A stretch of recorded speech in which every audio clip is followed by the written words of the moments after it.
Les habla Pablo Jiménez, exhortándole a que prediquemos.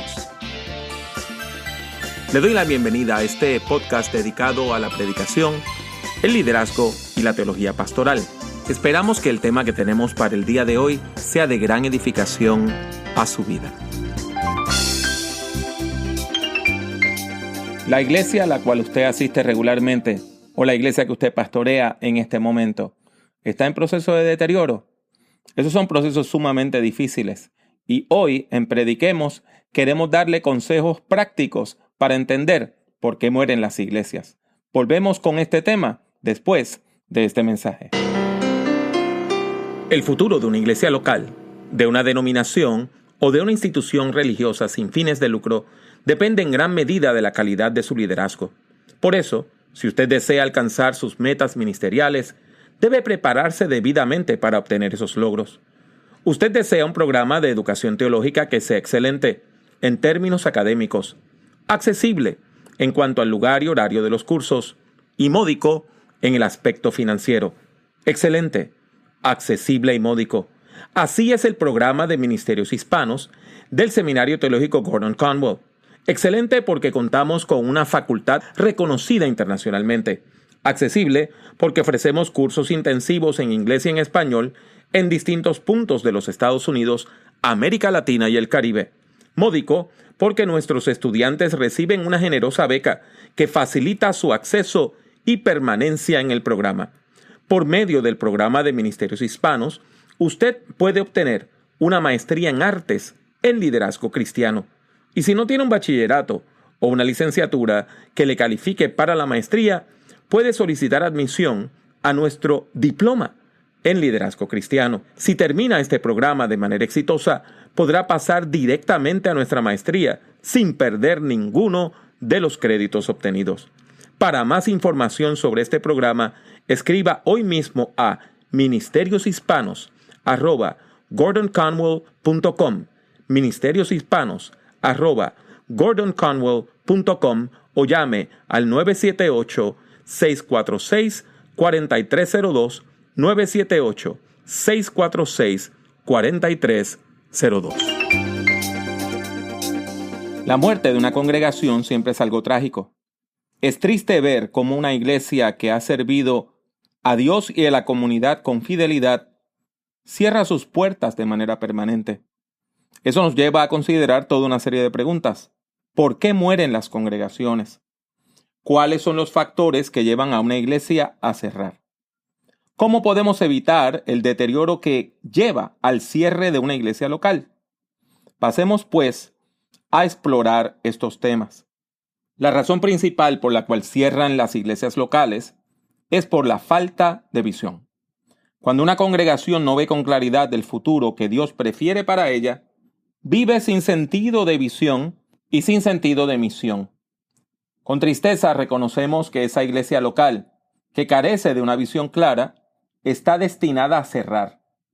La palabra del Señor nos dice en Proverbios 29:18, cuando no hay visión, el pueblo se desvía. Dichoso aquel que obedece la ley. Eso es en la Reina Valera contemporánea. Debe quedar claro que la visión es el elemento central que nos ayuda a discernir y a articular la misión de una congregación. Las congregaciones que envejecen y cierran pasan por un proceso relativamente largo de deterioro. Son muchos los años durante los cuales la iglesia va mermando.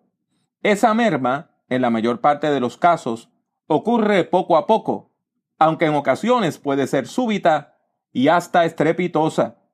Durante ese proceso de deterioro, la iglesia recuerda el pasado con tanto amor que desea volver a él. Las iglesias que mueren añoran el pasado, lamentan el pasar del tiempo y desean revivir el ayer, pensando que todo tiempo pasado fue mejor.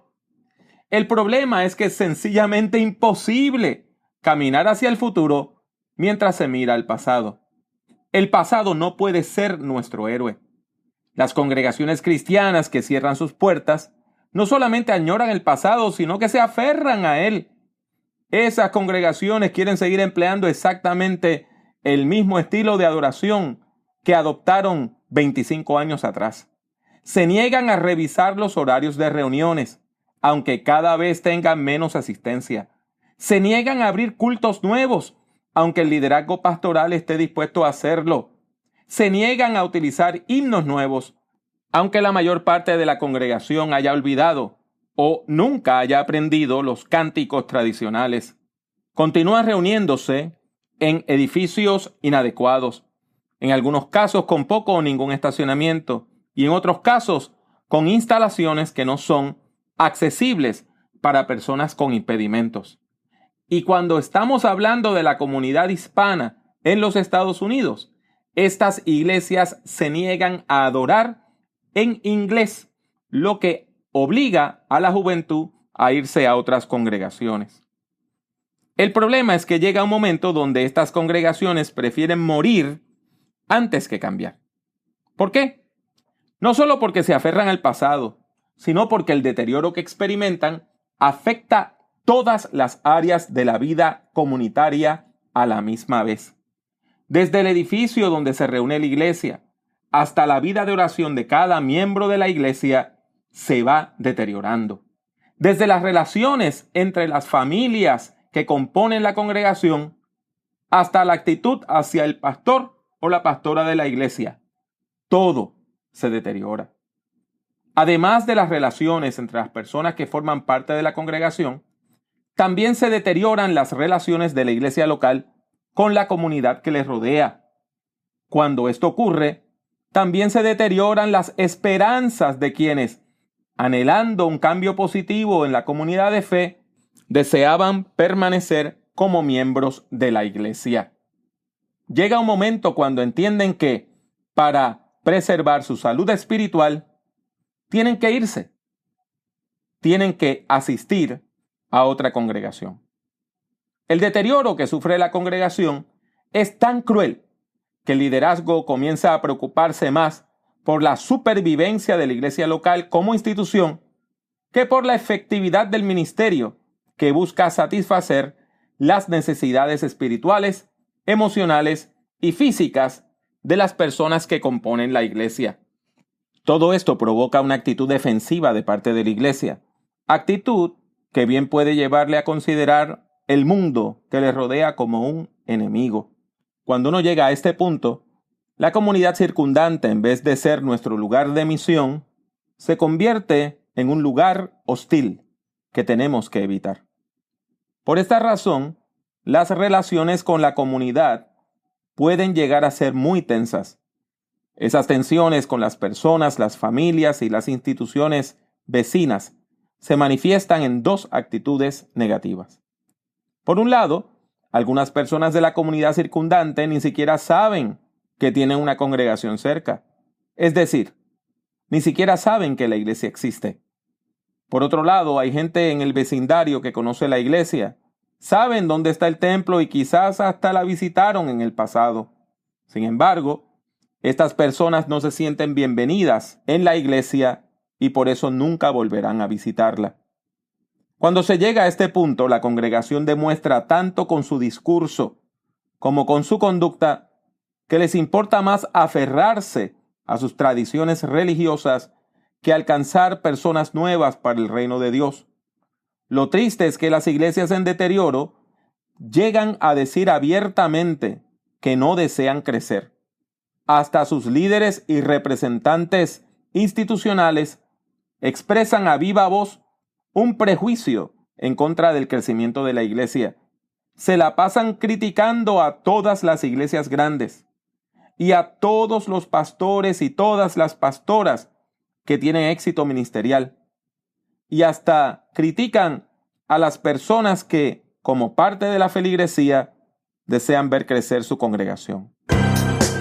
Está escuchando Prediquemos, un podcast dedicado a la predicación, el liderazgo y la teología pastoral. Las iglesias en crisis también tienden a descuidar la adoración congregacional, relegándola a un segundo plano. Estas congregaciones minimizan la importancia del culto, no coordinan los temas del orden del culto con la idea central de la predicación y hasta llegan a glorificar la mediocridad. De todos modos, la adoración en el culto congregacional exhibe una tremenda falta de entusiasmo, falla que delata la pobreza espiritual de la congregación. Es en este punto que surgen las guerras de adoración en la iglesia local. Por lo regular, la iglesia se divide entre dos grupos, uno que defiende el estilo tradicional de adoración y otro que desea renovar la adoración. Los grupos comienzan a criticarse los unos a los otros. El grupo tradicional afirma que el estilo de adoración acostumbrado es el correcto y en ocasiones el que mejor se identifica con la tradición de la denominación. El grupo que busca renovar la adoración afirma que esos himnos viejos y el orden de culto repetitivo no inspira a la congregación a adorar con fervor. Entonces vuelan las acusaciones de un lado al otro, donde cada grupo afirma que la manera de adorar del otro grupo no sirve. El resultado es un ambiente pesado, que en lugar de motivar a una adoración inspiradora, agudiza las diferencias, crea conflictos y hasta puede provocar una división en la congregación. Sobre el presupuesto, podemos decir que las iglesias en crisis destinan la mayor parte de sus ingresos a cubrir sus propios gastos. En lugar de ver sus recursos como instrumentos para llevar a cabo la misión de la iglesia, usan el dinero para atender casi exclusivamente sus propias necesidades. Por eso, dejan de dar ofrendas a las personas necesitadas, tanto de la iglesia local como de la comunidad circundante. También interrumpen los donativos a la obra misionera y las contribuciones a su propia denominación. En vez de cultivar la generosidad, estas congregaciones se vuelven tacañas y hasta se niegan a ayudar a las personas que están en crisis. Desgraciadamente, hemos visto cómo iglesias relativamente grandes se han negado a ayudar y bendecir a personas en situaciones extremas, argumentando que no tienen dinero para eso porque tienen que pagar sus propias deudas. Otro punto que tienen en común las iglesias locales que cierran es la duración de los pastorados. Por lo regular, las congregaciones en crisis han pasado por una serie de pastorados cortos que han durado 2 o 3 años, cuando mucho. Eso es problemático, porque un ministerio necesita entre 7 a 10 años para visualizar, desarrollar e implantar un plan de visión. Cuando una iglesia local cambia a su pastor o su pastora cada 2 o 3 años, no tiene el tiempo necesario para que esa persona pueda conocer la congregación, relacionarse con la comunidad, discernir la voluntad de Dios y desarrollar un claro plan de trabajo para esa iglesia, implantando nuevos enfoques y evaluando su efectividad. Una iglesia local que cambia a su líder pastoral cada 2 o 3 años se siente que siempre está recalculando, volviendo al punto de inicio o regresando al primer escalón. Los nuevos líderes caminan por el mismo camino, pero no tienen tiempo de implantar programas que puedan avanzar el ministerio de la comunidad de fe. Seamos sinceros, seamos sinceras. Enfrentemos la realidad. En toda congregación hay, ya sea en el cuerpo pastoral o en la feligresía, personas que no desean que su iglesia crezca. No podemos negar que hay miembros y líderes de la iglesia que no están dispuestos a pagar el precio del crecimiento, haciendo el trabajo arduo que es necesario para que la iglesia se mantenga saludable. Como están frustradas, estas personas recurren a la ironía o al sarcasmo, riéndose cada vez que alguien les sugiere que implementen algo nuevo o que introduzcan algún cambio en el programa semanal. Se niegan a considerar nuevas perspectivas, argumentando que eso no va a funcionar porque nunca se ha hecho así. O eso lo tratamos una vez y falló. O eso va en contra de nuestra tradición. El punto es que no desean cambiar. Es más, prefieren cerrar definitivamente las puertas del templo antes de considerar cambio alguno. No podemos negar que, en ocasiones, eso también tiene que ver con los cambios demográficos. Hemos visto cómo iglesias prefieren cerrar antes de abrir sus puertas a personas de otro país que se han mudado a la comunidad.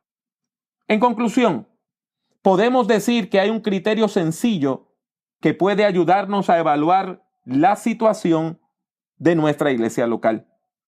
Si nuestra iglesia ha estado perdiendo feligresía continuamente por 5 años o más, seguramente necesita entrar en un proceso de revitalización. No queremos que su iglesia muera. No queremos que su congregación cierre sus puertas. Al contrario, queremos que su comunidad de fe experimente un gran avivamiento, que la revitalice en el nombre del Señor. Por eso, en este podcast continuaremos hablando de estrategias para el crecimiento, para el liderazgo y para la revitalización de la iglesia. Les habla una vez más Pablo Jiménez. Deseo darle las gracias por escuchar este podcast. Si desea escuchar o ver algunas grabaciones adicionales, estas son las opciones. Suscríbase a Prediquemos por medio de iTunes o de su aplicación favorita para descargar audio desde el Internet. Si ha disfrutado de este programa, le ruego que deje una valorización positiva del mismo, ya que eso ayudará a que otras personas puedan encontrar nuestro podcast. Visite nuestra página en el internet drpablojimenez.com. Allí encontrará centenares de documentos en texto, audio y vídeo relacionados a la predicación, la teología pastoral y el liderazgo cristiano. El acceso a todos estos documentos es completamente gratuito. En YouTube, acceda a mi canal, que también se llama Dr. Pablo Jiménez. Allí hay más de 800 vídeos de sermones, conferencias y además algo de música cristiana. En las redes sociales me consigue utilizando el mismo nombre, Dr. Pablo Jiménez. En particular, puede encontrarme en Twitter, Facebook, LinkedIn, Tumblr y también en Instagram, entre otras redes.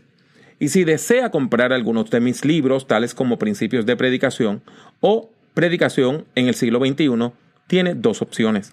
La primera es ir a la sección de libros en mi página drpablojimenez.com. La otra es ir directamente a amazon.com y colocar mi nombre, Pablo Jiménez, en el buscador. Ha sido mi placer tenerle en este podcast. Que Dios le bendiga mucho y que Dios le bendiga siempre.